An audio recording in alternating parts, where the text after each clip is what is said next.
नमस्कार, आपके साथ मैं हूं सुखवीर। आप देख रहे हैं आपका अपना चैनल भिवानी हलचल।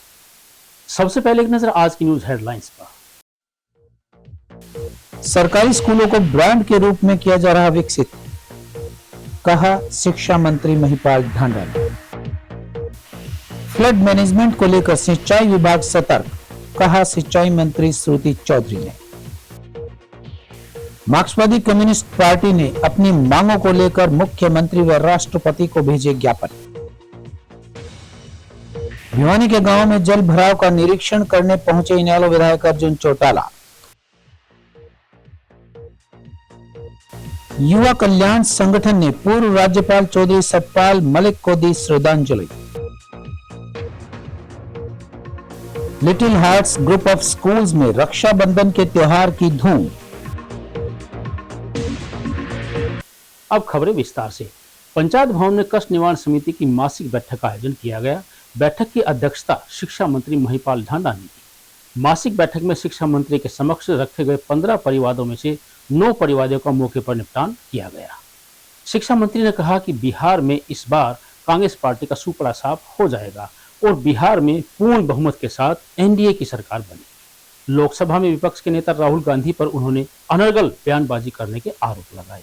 उन्होंने कहा कि सरकार द्वारा 134A के तहत पढ़ने वाले बच्चों की फीस की राशि शीघ्र ही स्कूलों को भेज दी जाएगी और सरकारी स्कूलों में जर्जर हालत में कमरों को शीघ्र मरम्मत करवा दिया जाएगा। प्रदेश के शिक्षा मंत्री महिपाल ढांडा ने कहा कि बच्चे राष्ट्र की धरोहर हैं। शिक्षा के साथ साथ कौशल विकास भी उनके लिए उतना ही जरूरी है। उन्होंने कहा कि मुख्यमंत्री नायब सिंह सैनी के नेतृत्व में सरकार शिक्षा व्यवस्था को बेहतर बनाने के लिए कई अहम कदम उठा रही है। सरकारी स्कूलों को ब्रांड के रूप में विकसित किया जा रहा है। शिक्षा मंत्री ने अध्यापकों से आह्वान किया कि वे घर घर जाकर अभिभावकों को गारंटी दें कि वे सरकारी स्कूलों में निजी स्कूलों से बेहतर शिक्षा देंगे। मेधावी छात्रों के लिए नेट व जेईई आदि परीक्षाओं के लिए कोचिंग की कक्षा भी लगाएंगे। उन्होंने कहा कि प्रदेश के सरकारी स्कूलों का परिणाम प्राइवेट स्कूल से बेहतर है। शिक्षा मंत्री ने कहा कि सरकारी स्कूलों में और बेहतर व्यवस्थाएं की जाएंगी। स्टाफ की कोई कमी नहीं रहने दी जाएगी। पेयजल, शौचालय, कक्षा कक्ष, डिजिटल कक्षाएं, लाइब्रेरी आदि की और बेहतर व्यवस्था की जाएगी। सरकारी विद्यालयों का परीक्षा परिणाम सराहनीय रहा है। उन्होंने कहा कि सरकार सरकारी स्कूलों में शैक्षणिक सुविधाओं में कोई कमी नहीं आने देगी। 15 में से 9 का समाधान मौके पे हुआ है, बाकी अभी पेंडिंग छोड़ी गई है, जल्दी कर रहे हैं। मैं देखिए कुछ चीजें हर रोज ये बात होती है और उसमें मैं यही बता रहा हूँ कि थोड़ा समय लग रहा है और इसलिए लग रहा था, अभी नहीं लग रहा है। और उसको मैच्योर कराने में जो टाइम लगता है वो लगता है। कोई छोटा काम नहीं था। 1 लाख से भी ज्यादा लोगों के बारे में सारा देखना, बच्चे कहाँ की, तो मैं एक साइंटिफिक तरीके से उसको वॉच किया है, देखा है। उसमें जितनी कमियां थी, त्रुटियां थी, उसको हम लोगों ने दूर किया है। अभी उसका आखिरी पड़ाव है, जल्दी करके हो जाएगा और मुख्यमंत्री जी के यहाँ से वैसे हमने उसकी अप्रूवल ले ली है। जल्दी हम लोग इसको मिड सेशन आ जाएगा, उसमें कोई दिक्कत नहीं, कोई दिक्कत नहीं। इससे क्या दिक्कत आने वाली, कोई दिक्कत नहीं। उन 1500 स्कूलों को हम लोग बहुत जल्दी दुरुस्त करें, उस पर काम चल रहा है ऑलरेडी कि भाई जो जो स्कूल हैं उनका टेंडर लगना, उनके ऊपर काम होना, उसमें कोई कमी ना रहे। पहले फेज के काम को हमने बहुत तेज गति से लिया हुआ है, उस पर काम ऑलरेडी जारी है। मगर ऐसी बिल्डिंग्स जो बिल्कुल ही एकदम कंडम है, जैसे मुझे हमारे एक विधायक गीता बुक्कल जी का एक दिन मुझे फोन आया कि महिपाल जी एक ऐसे ऐसे करके स्कूल की बिल्डिंग कंडम है, उसकी थोड़ी व्यवस्था करनी चाहिए। तो मैंने आदरणीय विधायिका के ही जिम्मे लगा, मैं एक बार आप इसमें सुझाव दो, देखो कैसे हो सकता है। उन्होंने इस मामले को सॉर्ट आउट भी किया है। उन्होंने, क्योंकि वो एक जागरूक थी अपने कॉन्स्टिट्यूएंसी में, उन्होंने एक चीज का पता किया, देखा, देखने के बाद क्योंकि बच्चे हम सबके हैं, तो स्कूल जैसी, विद्यालय जैसी चीज पे कभी राजनीति नहीं होनी चाहिए, ना उन्होंने की। उन्होंने इत्मीनान से उसका समाधान भी निकाला। ऐसे जो स्कूल है जो ज्यादा कंडम है, मैंने अभी परसों ही अपने विभाग के अधिकारियों को कहा है कि भाई इस जो बिल्कुल कंडम है, जिनको डैमेज दिखा दिया गया है, एक उनकी सूची बनाओ और विद एस्टिमेट वो आए। और दूसरा, वो कंडम तो हैं मगर कंडम अभी तक दिखाए नहीं गए ना भाई। दो तरह की बात है, एक कंडम है, फिर वो डिपार्टमेंट से कंडम दिखाना भी पड़ेगा। तो ऐसे कितने स्कूल बनते हैं, एक बार जरा उसकी रिपोर्ट भी लेके आओ ताकि हम लोग प्रायोरिटी पे उनको पूरा कर सके। कहाँ कमरे नहीं है बिल्कुल ही, कहाँ ऐसा है कि भी एक पोर्शन कंडम है तो एक पोर्शन ठीक है। ऐसी बहुत सारी चीजें हैं, उसमें हमने 3 4 5 बिंदु बनाए हैं उनके हिसाब से, ताकि कहीं काम भी ना रुके और किसी तरह की हम अनहोनी घटना से भी बचे रहे।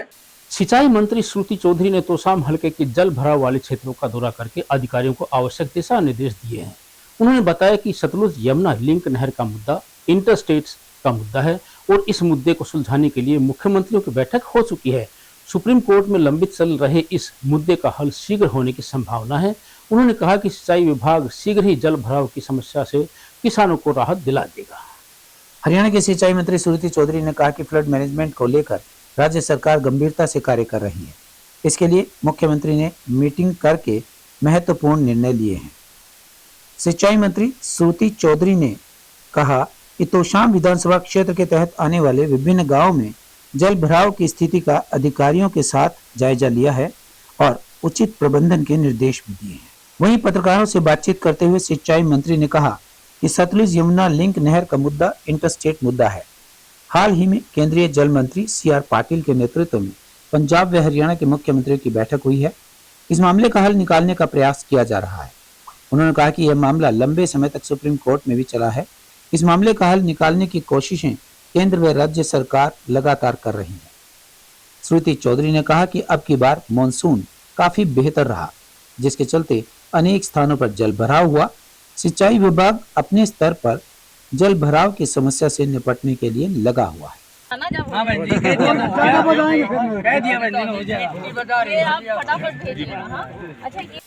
मार्क्सवादी कम्युनिस्ट पार्टी की जिला कमेटी ने जल भराव की समस्या व केंद्र सरकार द्वारा उठाए गए जन विरोधी फैसलों को लेकर जिला उपायुक्त कार्यालय के सामने प्रदर्शन किया।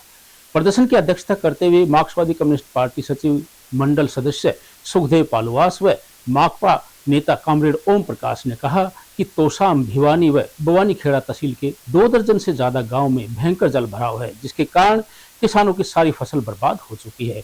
उन्होंने प्रभावित किसानों को 1 लाख रुपए प्रति एकड़ मुआवजा, जल भराव से निजात दिलाने व मतदाता SIR रद्द करने की मांग की और मुख्यमंत्री व राष्ट्रपति को इस संबंध में ज्ञापन भेजा। भारत की कम्युनिस्ट पार्टी मार्क्सवादी ने जल भराव की समस्या व केंद्र सरकार द्वारा उठाए गए जन विरोधी कदमों को लेकर उपायुक्त के माध्यम से राज्य के मुख्यमंत्री व राष्ट्रपति को अलग अलग ज्ञापन भिजवाए। उपायुक्त की ओर से ज्ञापन लेने समाज कल्याण अधिकारी रविंद्र हुड्डा पहुंचे। माकपा जिला सचिव कॉमरेड ओम प्रकाश ने कहा कि जिला प्रशासन ने ड्रेनों की क्षमता नहीं बढ़ाई, किनारे मजबूत नहीं करवाए, जिसके परिणाम स्वरूप जल भराव ने खरीफ फसल को बर्बाद कर दिया। रबी की फसल भी इसके तहत नहीं हो पाएगी। इसीलिए प्रशासन और सरकार को जल भराव निकालने, फसल क्षतिपूर्ति पोर्टल खोलने और गिरदावरी करवाकर प्रभावित किसानों को 1 लाख रुपए प्रति एकड़ का मुआवजा दिया जाना चाहिए। वहीं जल भराव पीड़ित गांव में 600 रुपए प्रतिदिन दिहाड़ी देकर 200 दिन का मनरेगा का काम करवाया जाना चाहिए। बढ़ाई गई बिजली की दरें व खाद्य तेल कीमतों को वापस लिया जाए। भवन निर्माण मजदूरों की सुविधाएं लागू की जाएं। किसानों का 350 करोड़ बीमा फ्रॉड पैसा वापस दिया जाए। मैं कॉमरेड ओम प्रकाश, भारत की कम्युनिस्ट पार्टी मार्क्सवादी का जिला सचिव हूं। आज हमारी पार्टी ने, भारत की कम्युनिस्ट पार्टी मार्क्सवादी ने 2 ज्ञापन दिए। एक ज्ञापन मुख्यमंत्री को भेजा है कि ये भिवानीखेड़ा, भिवानी तहसील के 2 दर्जन से ज़्यादा गाँव में बड़ा भारी जल भराव है और ड्रेन टूटने से, नहर ओवरफ्लो होने से सारे गांव में पानी भर गया, मकान भी खराब हो गए और पूरी की पूरी जो खरीफ फसल है वो चौपट हो गई है। अभी पानी निकालने की प्रक्रिया भी धीमी है और ये रबी की फसल की भी बुआई होनी बड़ी मुश्किल है। इसलिए हमारी शुरू से ये मांग है, हमने DC साहब को भी 2 बार ज्ञापन दिया है कि क्षतिपूर्ति पोर्टल खोला जाए फसल बर्बादी का और सर्वे करा करके, विशेष गिरदावरी करा करके कम से कम 1 लाख रुपया जो है किसानों को मुआवजा दिया जाए। क्योंकि किसान पूरी तरह से बर्बाद हो गया है, मजदूर भी बर्बाद हो गया है। जो किसान पर निर्भर है उसकी जो है दिहाड़ी मारी गई, उसको भी कुछ मुआवजा देना चाहिए और कम से कम इन गाँव में 200 दिन का 600 रुपये दिहाड़ी के हिसाब से मनरेगा का काम लगवाना चाहिए। 350 करोड़ का बीमा फ्रॉड है, उसकी जांच हो और दोषी लोगों को दंडित किया जाए और किसानों को ब्याज समेत दिया जाए। 458 करोड़ रुपए जो है 22-23 का वो मुआवजा भी बकाया है दादरी और भिवाड़ी का, उसको भी दिया जाए। भवन निर्माण के मजदूरों का रजिस्ट्रेशन हो, उनको सुविधाएं दोबारा लागू हो। बिजली के रेट बढ़े हैं, तेल के दाम बढ़े वापिस हो, किसानों को यूरिया और डीएपी खाद मिले। ये मांग पत्र हमने मुख्यमंत्री को भेजा है और एक मांग पत्र हमने राष्ट्रपति जी को भेजा है, जिसमें हमने मांग की है कि ये जो मतदाता विशेष गहन पुनरीक्षण SIR है। इनेलो के विधायक अर्जुन चौटाला ने तोसांग व बवानीखेड़ा हलके के जल भराव वाले दर्जनों गांव का दौरा किया।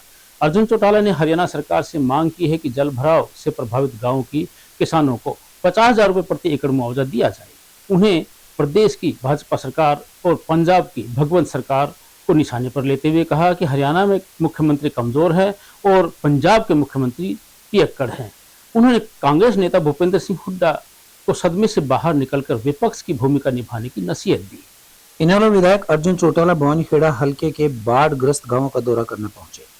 धनाया गांव में अर्जुन चौटाला ने किसानों की इस मांग को विधानसभा में उठाने का वादा कर भाजपा व कांग्रेस के साथ पंजाब सीएम भगवत मान को निशाने पर लिया।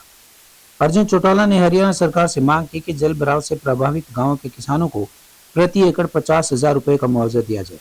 उन्होंने कहा कि भाजपा किसान हितैषी होने का दावा करती है तो किसानों को अब मुआवजा और समय पर खाद दे। वहीं विधानसभा सत्र में कांग्रेस द्वारा विभिन्न मुद्दों पर सरकार को घेरने की बात पर अर्जुन चौटाला ने कटाक्ष किया। उन्होंने कहा कि कांग्रेस विधानसभा में बैठती ही नहीं है, विपक्ष में तो मैं अकेला ही रहता हूं। चौटाला ने कहा कि कांग्रेस तो अब तक सरकार ना बनने के सदमे में है। कहा कि भूपेंद्र हुड्डा सदमे से निकलकर विपक्ष की भूमिका निभाएं। उन्होंने कहा कि हरियाणा को कमजोर नेतृत्व चला रहा है, तभी ये दुर्दशा हो रही है। SYL के मुद्दे को हरियाणा सरकार को गंभीरता से लेना चाहिए। आज ही हम लगभग 12 गांव के अंदर गए और उन सभी गांव में हमने जाने का काम करा भाई जो बाढ़ से पीड़ित है, खासकर जो ड्रेन के ओवर फ्लडिंग है उसकी वजह से जहां पर भी नुकसान हो हम सारी जगह गए। चौधरी अभय सिंह जी विदेश गए हुए थे, जब उनको इस चीज़ के बारे में पता चला उनका स्वयं मेरे को फ़ोन आया कि भाई अर्जुन तूने जाना है। और हम सीधी हमने एक मांग रखी है जी, सरकार से भी हम रखने का काम करेंगे कि देखिए जी, यमुनानगर के अंदर प्रधानमंत्री मोदी की रैली हुई थी और जब वो रैली हुई थी तो किसानों की ज़मीन जो है उस टाइम अपने कणक की बिजाई हो रखी थी, वो पहले काट दी गई। तो मुआवजे के तौर पर उन किसानों को 50,000 रुपये प्रति किला दिया गया और सरकार की तरफ से दिया गया, सरकारी खाते में से दिया गया। तो भैया अगर सरकार प्रधानमंत्री की रैली कराने के लिए 50,000 मुआवजा दे सकती है तो भाई जो पानी, और ये कुदरत की वजह से नहीं खराब हुआ है, ये आप देखो ड्रेन की फ्लडिंग की वजह से हुआ है, तो यानी ये सरकार ही पीछे से पानी छोड़ती है जब सरकार को अच्छी तरह से पता है कि इसकी वजह से क्या नुकसान हो सकता है। इस चीज़ को ध्यान में रखते हुए सरकार को यहाँ पर भी कम से कम जो मुआवजा है 50,000 रुपये प्रति एकड़ देना बनता है। साथ ही साथ तो जी ये कारण है। दूसरा सबसे बड़ा कारण आप ये ले लो जी, आज के दिन ठेके का भी रेट कहीं 50,000 है, कहीं 60,000 है। जो जमींदार ठेके पे ले रहा है ज़मीन, उसकी पूर्ति कैसे होगी? 2 बार उसने फसल लगा ली, दूसरी बार लगाई हुई फसल ख़राब है। और आपको भी पता है जी कि आज के दिन बिजाई का खर्चा जो है वो बहुत ज़्यादा बढ़ चुका है। किसान की आमदनी पहले ही घटती जा रही है और अगर किसान को 2 बार बिजाई करनी पड़ जाए, फिर चाहे वो फसल सफल हो या ना हो, उसकी आमदनी नहीं होती। अब तीसरी बार जी बिजाई कर भी लेंगे तो इसकी क्या गारंटी है जी कि जो पहले के खर्चे लगे वो हमारे पूरे हो जाए। इसलिए जी संगठन के तौर पर यह हमारा फैसला है कि विधानसभा के अंदर भी हम इस पर सवाल उठाने का काम करेंगे और सरकार से हमारी यही मांग है और सभी साथियों से भी मैंने यही कही है, अभी प्रति एकड़ कम से कम मुआवजा जो है 50,000 रुपये प्रति एकड़ होना चाहिए। युवा कल्याण संगठन के द्वारा जाट धर्मशाला में पूर्व राज्यपाल सतपाल मलिक की याद में श्रद्धांजलि सभा का आयोजन किया गया। संगठन के संरक्षक कमल प्रधान व अन्य सदस्यों ने श्रद्धांजलि देते हुए कहा कि सतपाल मलिक किसानों के सच्चे हितैषी थे। उन्होंने जीवन भर किसानों के हक की लड़ाई लड़ी। युवा कल्याण संगठन ने सरकार से पूर्व राज्यपाल स्वर्गीय सतपाल मलिक को भारत रत्न देने की मांग की। पूर्व राज्यपाल चौधरी सतपाल मलिक को श्रद्धांजलि देने के लिए युवा कल्याण संगठन ने जाट धर्मशाला में श्रद्धांजलि सभा का आयोजन किया। संगठन के संरक्षक कमल प्रधान ने कहा कि चौधरी सतपाल मलिक केंद्र में मंत्री रहे और विभिन्न राज्यों के राज्यपाल रहते हुए उन्होंने किसानों के लिए सदैव संघर्ष किया। उन्होंने बताया कि मलिक ने हमेशा किसानों के मुद्दे को उठाया और सरकारों की खिंचाई करने में कभी पीछे नहीं हटे। इस दौरान सभी वक्ताओं ने एक सुर में उत्तर प्रदेश सरकार की निंदा की। उन्होंने कहा कि चौधरी सतपाल मलिक को उनकी महान सेवाओं के चलते भारत रत्न से सम्मानित किया जाना चाहिए।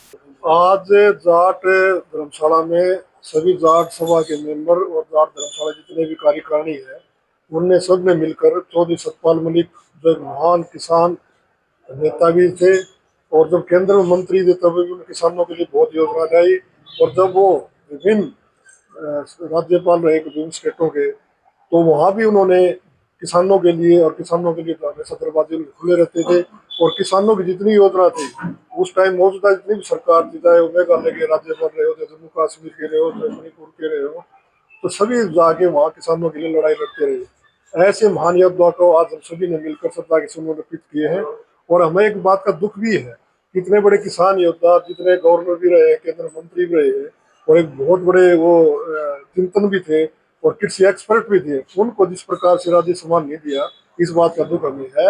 हम तो भगवान से प्रार्थना करते हैं चौधरी सतपाल मलिक के जो आत्मा है उनके चरणों में स्थान दे और उनके जो विचार थे उन हम सब मिलकर उसके विचारों को आगे पहुँचाएंगे और आने वाले टाइम में हम सरकार से भी मांग करते हैं कि चौधरी सतपाल मलिक ने जो सपना देखा था और वो जिस प्रकार का योगदान था किसान के हिसाब से उनको उतना सम्मान दिया। मैं ये तक कहता हूँ बलबीर सिंह बजाड़ आज जाट धर्मशाला में एक महान कर्मठ सत्यवादी योद्धा को हम लोगों ने श्रद्धांजलि दी है। सतपाल मलिक का जन्म 24 जुलाई 1946 को हुआ था और उसके बाद यह 1968-69 में मेरठ विश्वविद्यालय के छात्र संघ के अध्यक्ष बने। वहाँ से इन्होंने अपने राजनीतिक जीवन शुरू किया। इन्होंने अपने राजनीतिक गुरु चरण सिंह को मानते थे, हमेशा उन्हीं के सिद्धांतों पर ये ईमानदारी से चलते रहे। ये लोकसभा के मेंबर रहे, राज्यसभा के भी मेंबर रहे, मंत्री भी केंद्र में रहे, विधानसभा में भी रहे और 4 स्टेटों के राज्यपाल रहे। हमेशा इन्होंने कमेरा और छोटे वर्ग के लिए, किसान के लिए हमेशा लड़ाई लड़ी। जब किसान आंदोलन चल रहा था उस समय भी एक संवैधानिक पद पर रहते हुए प्रधानमंत्री जी को इन्होंने अपना किसानों के हित में बयान दिया। उसके बाद सबसे बड़े दुख की बात यह है कि किसान एक नचने वाली औरत को तो राष्ट्रीय ध्वज में जो शराब पी के मरी उसको तो राष्ट्रीय ध्वज में लेके आए और इनको कोई सम्मान, राष्ट्रीय सम्मान नहीं दिया। इससे किसान जगत में काफी रोष है।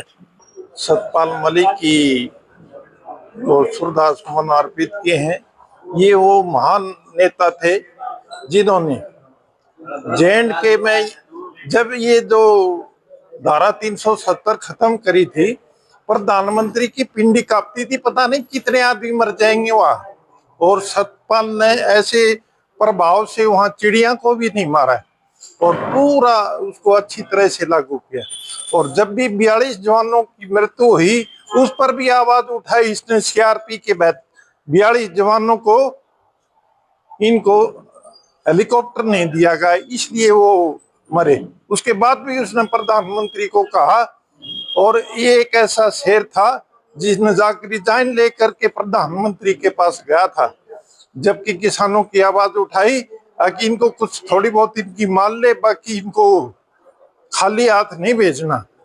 आज चौधरी सतपाल मलिक को जाट धर्मशाला के प्रांगण में सच्ची श्रद्धांजलि दी गई है। चौधरी सतपाल मलिक सिंह जी एक सच्ची और शुद्ध राजनीति के प्रतीक थे।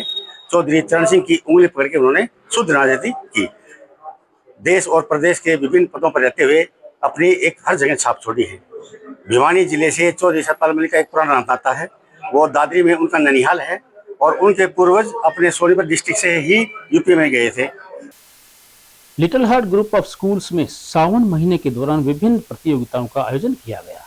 विद्यालय के महासचिव संजय गोयल, MD पवन गोयल व भावना गोयल ने बताया कि प्रतियोगिताओं की श्रृंखला में उनके सभी स्कूलों के प्राइमरी विंग द्वारा राखी बंधन एक्टिविटी का आयोजन किया गया है। इस आयोजन का उद्देश्य रचनात्मकता, भाई बहन के रिश्ते और सांस्कृतिक विरासत को बढ़ावा देना है। लिटिल हार्ट्स इंटरनेशनल स्कूल के विद्यार्थियों ने पेड़ों को राखी बांधते हुए पेड़ बचाने का संदेश दिया। Little hearts group of schools की प्री प्राइमरी विंग द्वारा रक्षा बंधन गतिविधियों का आयोजन किया गया। इस आयोजन का उद्देश्य रचनात्मक भाई बहन के रिश्ते और सांस्कृतिक विरासत को बढ़ावा देना था। इन प्रतियोगिताओं में विद्यार्थियों ने उत्साहपूर्वक भाग लिया और छात्राओं द्वारा सभी छात्रों की कलाई पर राखी बांधकर धूमधाम से रक्षाबंधन का पर्व मनाया गया। Little Hearts Public School Devsar में चौथी कक्षा के विद्यार्थियों ने एक से बढ़कर एक राखी व पतंग बनाकर अपनी अनूठी कला का प्रदर्शन किया। विद्यालय के प्रबंधकों ने बच्चों को प्रोत्साहित करते हुए उनके कलाकृतियों की सराहना करते हुए कहा कि हमें अपने विद्यार्थियों के साथ रक्षाबंधन मनाकर काफी खुशी का अनुभव हो रहा है। यह आयोजन न केवल रचनात्मकता को बढ़ावा देता है बल्कि भाई बहन के बीच के रिश्ते को भी मजबूत करता है। आज little heart group of school के सभी ब्रांचेज में रक्षाबंधन का पर्व बहुत ही धूमधाम से मनाया गया। जैसा कि आप सभी को विदित है कि कल रक्षाबंधन का पर्व है, उसकी पूर्व संध्या पर आज हमने सभी ब्रांचेज में इस पर्व का आयोजन किया। बहुत तरह के कंपटीशन रखे गए, काइट कंपटीशन, राखी बनाओ कंपटीशन, रंगोली कंपटीशन, जिसके अंतर्गत बच्चों ने बढ़ चढ़कर भाग लिया और छोटी छोटी बहनों ने अपने भाइयों की कलाई पर रक्षा सूत्र बांधकर इस बात को क्लियर किया कि जो सदियों से जो ये परंपरा चली आ रही है वो हमारे देश की धरोहर है और हम चाहते हैं सभी विद्यालयों में जैसे जैसे संदेश बच्चों तक को दिया जाएगा ये चिरकाल तक रहेगा और हमेशा ये बना रहेगा। तो मैं प्रभु से एक प्रार्थना करता हूँ कि जिस औचित्य के साथ सभी बहनों ने अपने भाइयों की कलाई पर राखी बांधी है। और अंत में फिर से एक नजर आज की न्यूज हेडलाइंस पर। सरकारी स्कूलों को ब्रांड के रूप में किया जा रहा विकसित, कहा शिक्षा मंत्री महिपाल ढांडा ने। फ्लड मैनेजमेंट को लेकर सिंचाई विभाग सतर्क, कहा सिंचाई मंत्री श्रुति चौधरी ने। मार्क्सवादी कम्युनिस्ट पार्टी ने अपनी मांगों को लेकर मुख्यमंत्री व राष्ट्रपति को भेजे ज्ञापन। भिवानी के गांव में जल भराव का निरीक्षण करने पहुंचे इनेलो विधायक अर्जुन चौटाला। युवा कल्याण संगठन ने पूर्व राज्यपाल चौधरी सतपाल मलिक को दी श्रद्धांजलि। Little hearts group of schools में रक्षाबंधन के त्योहार की धूम। अब मुझे दीजिए इजाजत, देखते रहिए आपका अपना चैनल भिवानी हलचल।